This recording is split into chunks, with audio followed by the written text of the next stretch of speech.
Hey,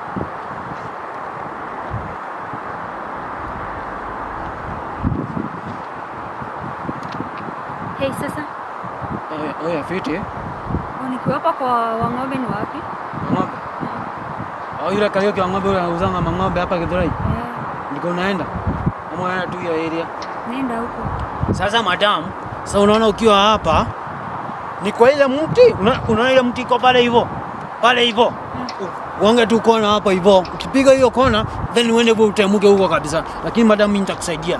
Mimi wacha tu nikwambie vizuri. Huko si kuzuri. Unaona wale mamuri wako pale hivyo, unaona vile wanakucheki. Hata kuonga geta hapa hivi, wakuibe simu, na kuibe bag, wakuibe hadi viatu na nguo, hautafika mahali. Sasa madam, kwenda huko mimi nitakusaidia, mimi sitaki upigwe ngeta na wale wa mall hiyo. Sasa wewe nijenge 200 nikupeleka huko. Hiyo sie kukulipisha kuonyesha direction. Hiyo ni security tu. Mimi sina 200 sasa. Sasa hii natoa wapi 200? Madam, unataka kupigwa geta ama unapenda simu yako, unajipenda ama tu unataka kupigwa geta? Mimi nakusaidia lakini hutaki kusaidiwa. Utachukua chwani? 50 hapana, 50 hapana. 50 hapana. Simu yako inaweza toshanisha na 50. Umejua aje wataniimbia basi. Madam, kama utaki, wewe enda basi, wewe jipeleke basi. Huwezi nisaidia unipeleke tu bure. Hapana. Wewe nipe 100 nikupeleke. Nipe 100 nikupeleke. Sawa? Sawa basi. Sawa basi nipatie hiyo 100. Mimi naenda kwanza unanipatia pesa, alafu sasa tunaenda. Nipatie pesa kwanza. Mimi sijakata, ngoja nikutolee pesa. Sawa, toanga haraka.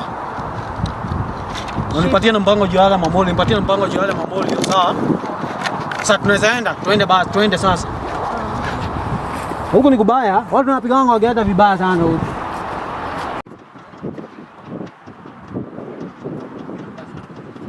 Hizo zitaka kupigwa wageta nao. Wacha kwanza nikusaidie hii bag, wacha nibebe hii bag. Unaona mimi nikishika hii bag hawezi nini. Hapo utapotea nayo. Hapana, mimi nikishika hii bag hatukufanyia kitu. Wacha nikushikie. Mimi na wapo sana hii.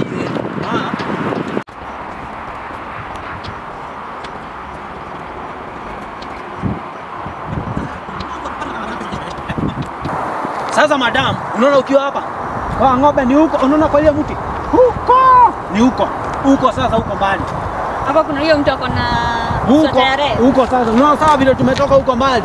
Sasa kwamba ni huko silisha kupatia pesa unifikishe hapo. Sasa hiyo 100 yako madam imeishia hapa. Unaona sasa kutoka hapa hadi huko ni hii place ni risk sana. Hata kuna mama alikuwa ameungiwa hapa, kuna mtu wa ndudhi alikuwa amepigwa ngeta pale akanyang'anywa ndudhi. Hiyo 100 zinifikisha, 100 yako imenifikisha hapa. Wewe ongeza 200 sababu hii ni black zone, hii ni red zone. Wewe nipe 200 nikufikishe. 100 yako imenifikisha hapa madam. Acha nikuongezee 50 bob. 50 bob hapana. Ni risk maisha yangu, unatoshanisha maisha yangu na 50. Yaani hata ujipendi 50 bob. Wewe utapigwa ngeta. Nasikia mtu aliuliwa hapo hivyo. Sawa basi nipeleke nitakuongezea so. Sasa madam hiyo 100 hapana. Hiyo 100 iwezi. Ongeza 200 nikufikishe huko. Acha nikuongezee 100. Hapana 100 hapana. Toa pesa nikufikishe. Unaona wa mamoli vile wanasonga, wanazidi kusonga. Toa pesa nikufikishe. Nikutolea kwa bag. Pesa ziko hapa kwa bag? Sawa basi. Mwizi! Simu yangu! Saidieni, simu yangu imeenda na pesa. Gani nitafanya nini? Sasa sina pesa, sina ene.